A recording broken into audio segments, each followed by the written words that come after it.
शांति मुरली है 3 दिसंबर 2024। बाप दादा के मधुर महावाक्य। मीठे बच्चे, याद की यात्रा में अलबेले मत बनो। याद की यात्रा में अलबेले मत बनो, याद से ही आत्मा पावन बनेगी। बाप आए हैं सभी आत्माओं की सेवा कर उन्हें शुद्ध बनाने। याद की यात्रा में अलबेले मत बनो, याद से ही आत्मा पावन बनेगी। बाप आए हैं सभी आत्माओं की सेवा कर उन्हें शुद्ध बनाने।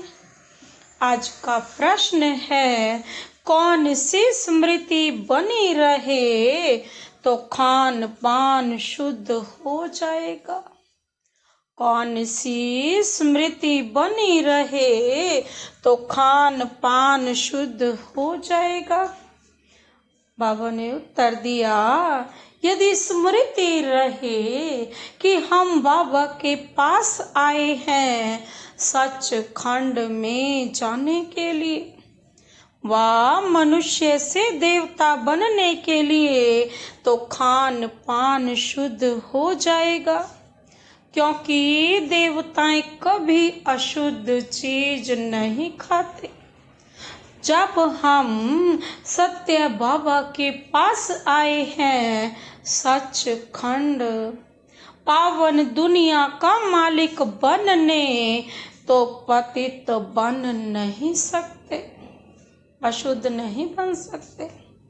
बाबा ने क्या कहा, क्या स्मृति रहे जो खान पान शुद्ध हो जाएगा, कि हम बाबा के पास आए हैं सच खंड में जाने के लिए, वह मनुष्य से देवता बनने के लिए। तो बाबा कहते खान पान शुद्ध हो जाएगा, क्योंकि देवताएं कभी अशुद्ध चीज नहीं खाते। जब हम सत्य बाबा के पास आए हैं सच खंड पावन दुनिया का मालिक बनने, तो पतित बन नहीं सकते, अशुद्ध तो हो ही नहीं सकते। ओम शांति। रूहानी बाप रूहानी बच्चों से पूछते हैं, बच्चे तुम जब यहाँ बैठते हो तो किसको याद करते हो। अपने बेहद के बाप को ना। वह कहाँ है, उनको पुकारा जाता है ना, हे पतित पावन। आजकल सन्यासी भी कहते हैं ना, कहते रहते हैं पतित पावन सीताराम, अर्थात पतितों को पावन बनाने वाले राम आओ। यह तो बच्चे समझते हैं पावन दुनिया सतयुग को और पतित दुनिया कलयुग को कहा जाता है। अभी तुम कहाँ बैठे हो, आपके सम्मुख संगम युग पर। तो बाबा क्या कहते, कहाँ बैठे हो, कलयुग के अंत में, इसलिए पुकारते हैं ना, बाबा आकर हमको पावन बनाओ। हम कौन हैं, कौन है हम, आत्मा। पहला पाठ पक्का करना ना, आत्मा को ही पवित्र बनना है। आत्मा पवित्र बनती है तो शरीर भी पवित्र मिलता है। आत्मा के पतित बनने से शरीर भी पतित मिलता है। यह शरीर तो मिट्टी का पुतला है, आत्मा तो अविनाशी है। आत्मा इन ऑर्गन्स द्वारा कहती है, पुकारती है, हम बहुत पतित बन गए हैं, हमको आकर पावन बनाओ। बाप पावन बनाते हैं। 5 विकारों रूपी रावण क्या होता है, पतित बनाते हैं ना। बाप ने अभी स्मृति दिलाई है ना, हम पावन थे, फिर ऐसी 84 जन्म लेते लेते अभी अंतिम जन्म में है। यह है जो मनुष्य सृष्टि रूपी झाड़ है, बाप कहते हैं मैं इनका बीज रूप हूँ। मुझे बुलाते हैं हे परम पिता परमात्मा, ओ गॉड फादर, लिबरेट मी। बाबा मुझे लिबरेट करो, मुझे छुड़ाओ इन विकारों से।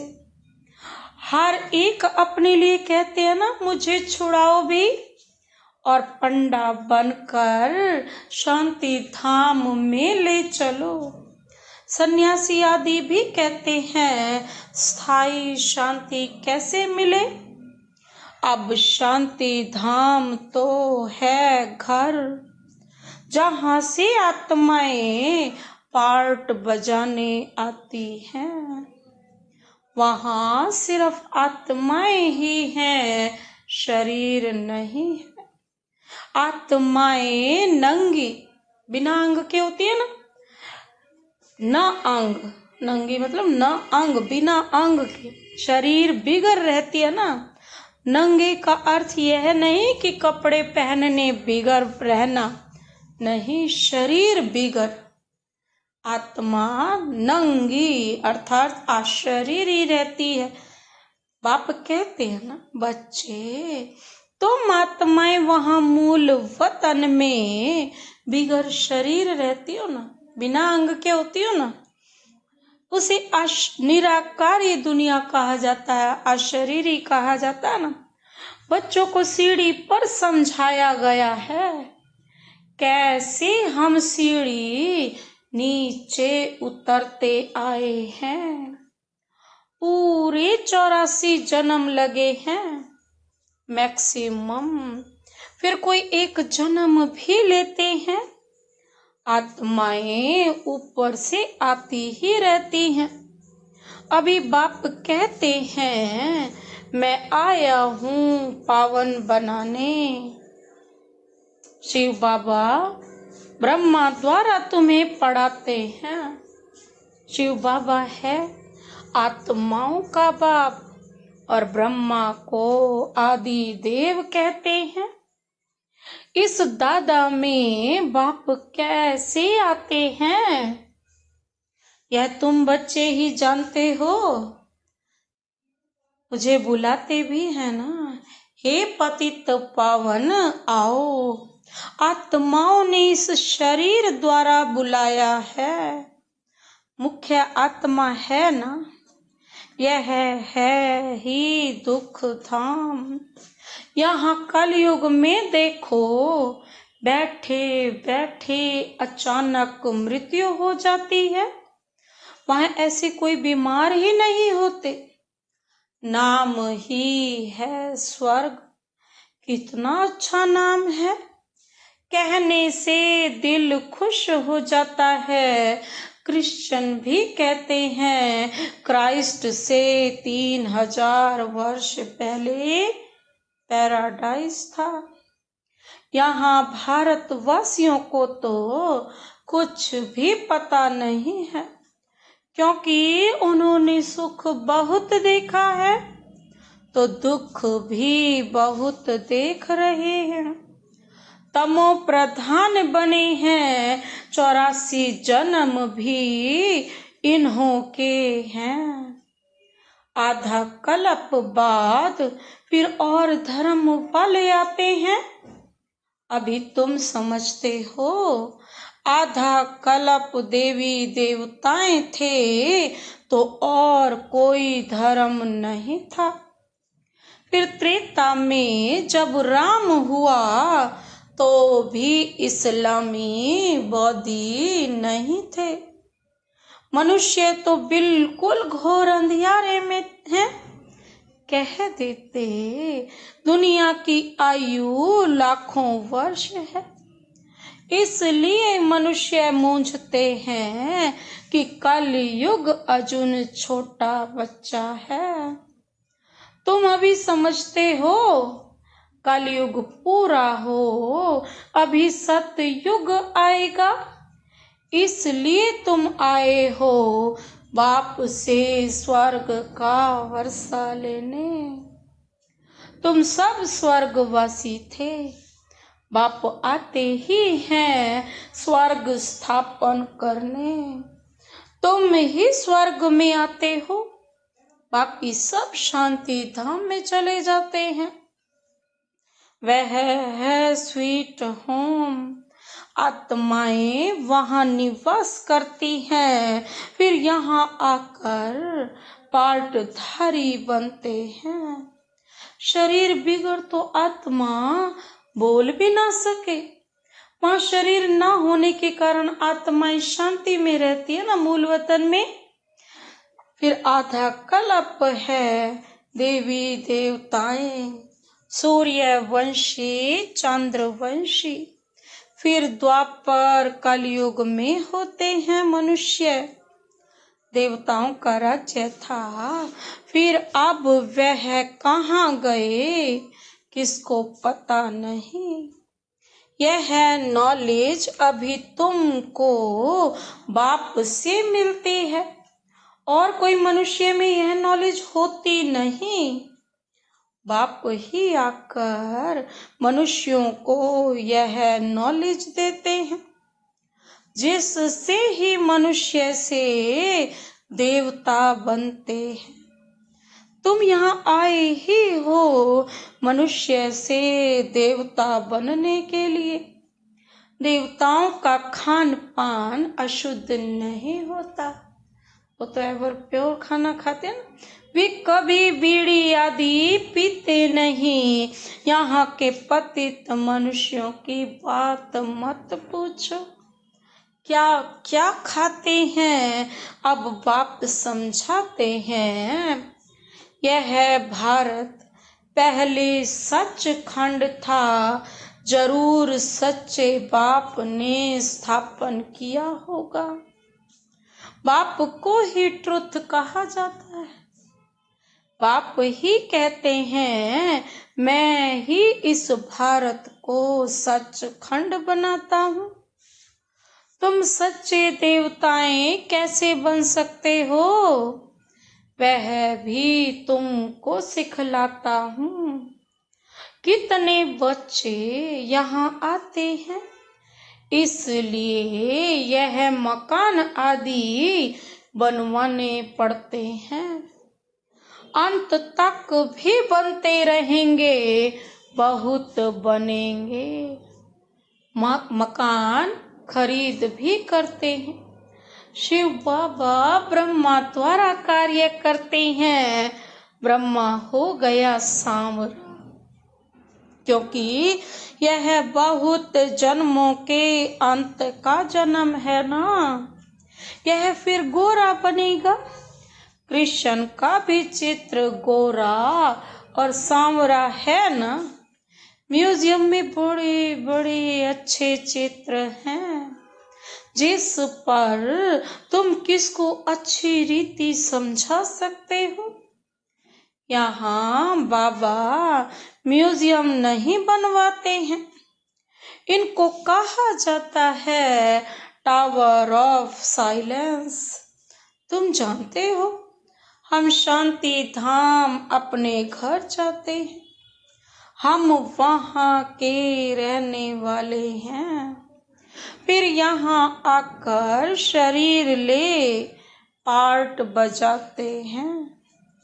बच्चों को पहले पहले यह निश्चय होना चाहिए कि यह कोई साधु संत नहीं पढ़ाते। यह अर्थात ब्रह्मा बाबा दादा तो सिंध का रहने वाला था ना, परंतु इसमें जो प्रवेश कर बोलते हैं वह कौन है? ज्ञान का सागर। उनको कोई जानते ही नहीं, कहते भी हैं गॉड फादर, परंतु कह देते उनका नाम रूप है ही नहीं, वह निराकार है, उनका कोई आकार नहीं है। फिर कह देते थोड़ी देर में वह सर्वव्यापी है। जब है ही निराकार तो सर्वव्यापी कैसे हो सकता है? सबके अंदर है। अरे हर एक के अंदर आत्मा बैठी है, सब भाई भाई है ना। फिर घट घट में परमात्मा कहाँ से आया? ऐसे नहीं कहेंगे। परमात्मा भी है और आत्मा भी है। परमात्मा बाप को बुलाते हैं, बाबा आकर हम पतितों को पावन बनाओ। मुझे तुम बुलाते हो, यह है धंधा, यह है सेवा करने लिए। हम सभी को आकर शुद्ध बनाओ। पतित दुनिया में हमको निमंत्रण देते हो, कहते हो बाबा हम पतित हैं। बाप तो पावन दुनिया देखते ही नहीं, पतित दुनिया में ही तुम्हारी सेवा करने के लिए आए हैं। अब यह रावण राज्य विनाश हो जाएगा, बाकी तुम जो राजयोग सीखते हो वह जाकर राजाओं का राजा बनते हो। बाबा कहते तुमको अनगिनत बार पढ़ाया है, फिर 5000 वर्ष बाद तुमको ही पढ़ाएंगे। सतयुग त्रेता की राजधानी अब स्थापन हो रही है। पहली है ब्राह्मण कुल, प्रजापिता ब्रह्मा गाया जाता है ना, जिसको एडम आदि देव कहते हैं। यह कोई को पता नहीं है। बहुत हैं जो यहाँ आकर सुनकर फिर माया के वश हो जाते हैं। पुण्य आत्मा बनते बनते पाप आत्मा बन पड़ते हैं। माया भी बड़ी जबरदस्त है, सबको पाप आत्मा बना देती है। यहाँ कोई भी पवित्र आत्मा पुण्य आत्मा है नहीं। पवित्र आत्माएं देवी देवता ही थे। जब सभी पतित बन जाते हैं तब बाप को बुलाते हैं। अभी यह है रावण राज्य, पतित दुनिया। इनको कहा जाता है कांटों का जंगल। सतयुग को कहा जाता है garden of flowers. Mughal garden में कितने फर्स्ट क्लास अच्छे अच्छे फूल होते हैं। आक के भी फूल मिलेंगे, परंतु इसका अर्थ कोई भी समझते नहीं हैं। शिव के ऊपर आक क्यों चढ़ाते हैं पता है? यह भी बाप बैठ समझाते हैं। जो भी तुम्हारे अंदर विकार हैं, बुराई हैं, वो आक के समान ही था, वो मुझ पर चढ़ा दो, बस सब कुछ मुझे दे दो। तो उनमें कोई मैं जब पढ़ाता हूँ तो उनमें कोई फर्स्ट क्लास मोती, कोई रतन ज्योत, कोई फिर आक के भी हैं। नंबरवार तो है ना, क्लास में हर नंबर के बच्चे होते हैं ना, तो बाबा भी यही कह रहे हैं, नंबरवार तो है ना। तो इसको कहा ही जाता है दुख धाम, मृत्यु लोक, और सतयुग है अमर लोक। यह बातें कोई शास्त्रों में नहीं है। शास्त्र तो इस दादा ने पढ़े हैं, बाप तो शास्त्र नहीं पढ़ाएंगे। बाप तो खुद सदगति दाता है ना। करके गीता को रेफर करते हैं, क्योंकि सब शास्त्रों में शास्त्र शिरोमणि गीता भगवान ने गाई है ना। परंतु भगवान किसको कहा जाता है यह भारतवासियों को ही पता नहीं।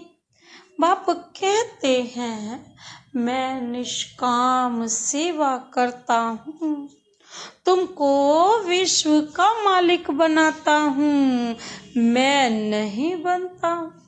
बाबा तो हमें बनाने आया ना, हमें ही विश्व की बादशाही दे, आप फिर बैठ जाते। स्वर्ग में तुम मुझे याद नहीं करते हो, दुख में सिमरण सब करे, सुख में करे न कोई। इनको दुख और सुख का खेल कहा जाता है। स्वर्ग में और कोई दूसरा धर्म होता ही नहीं। वह सभी आते ही हैं बाद में। तुम जानते हो अभी इस पुरानी दुनिया का विनाश हो जाएगा। नेचुरल कैलेमिटीज, तूफान आएंगे जोर से। अब कहते हैं सब खत्म हो जाएगा।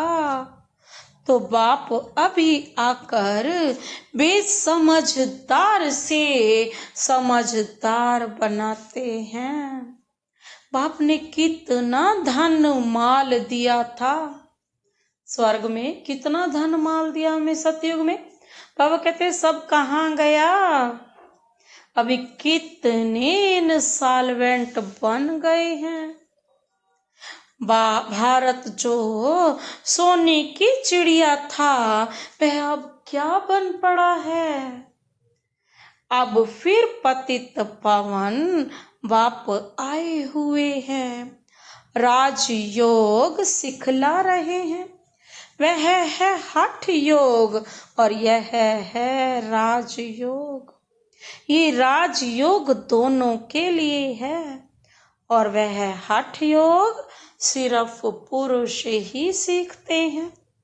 अब बाप कहते हैं पुरुषार्थ करो, विश्व का मालिक बन कर दिखाओ। अब इस पुरानी दुनिया का विनाश तो होना ही है, बाकी थोड़ा समय है। यह लड़ाई अंतिम लड़ाई है। यह लड़ाई शुरू होगी तो रुक नहीं सकती। यह लड़ाई शुरू ही तब होगी जब तुम कर्मातीत अवस्था को पाएंगे और स्वर्ग में जाने के लायक बन जाएंगे। बाप फिर भी कहते हैं याद की यात्रा में अलबेले नहीं बनो।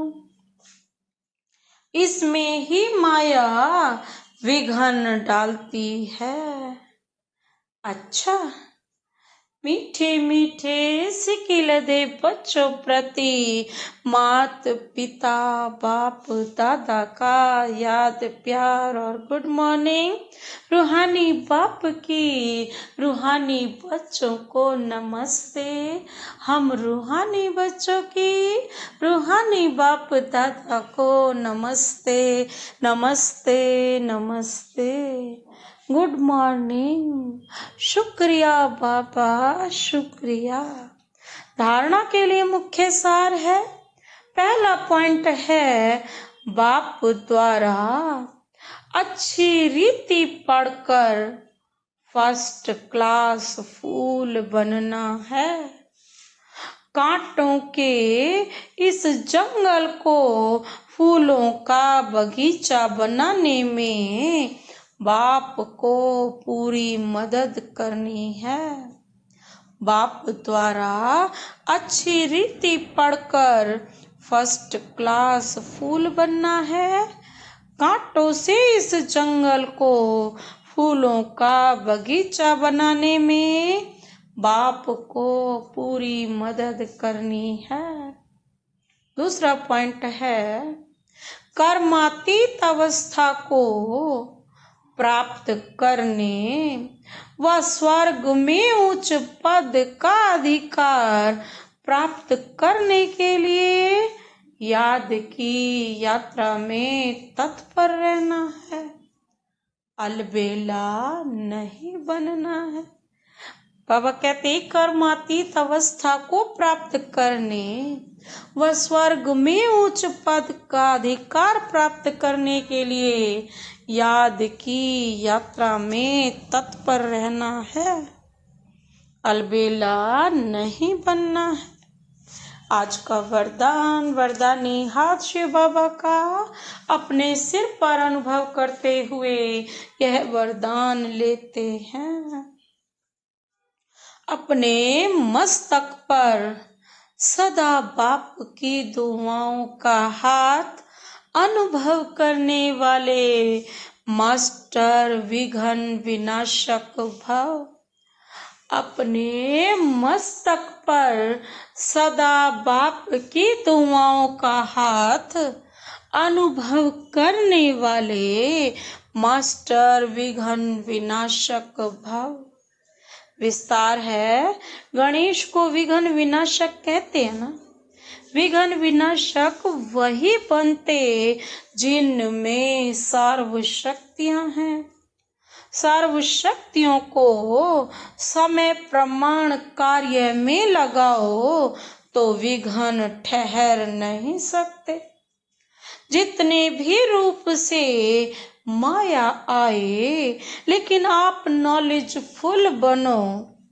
नॉलेजफुल आत्मा कभी माया से हार खा नहीं सकती। जब मस्तक पर बाप दादा की दुआओं का हाथ है तो विजय का तिलक लगा हुआ है। परमात्मा हाथ और साथ विघ्न विनाशक बना देता है। आज का स्लोगन, स्वयं में गुणों को धारण कर दूसरों को गुण दान करने वाले ही गुण मूर्त है।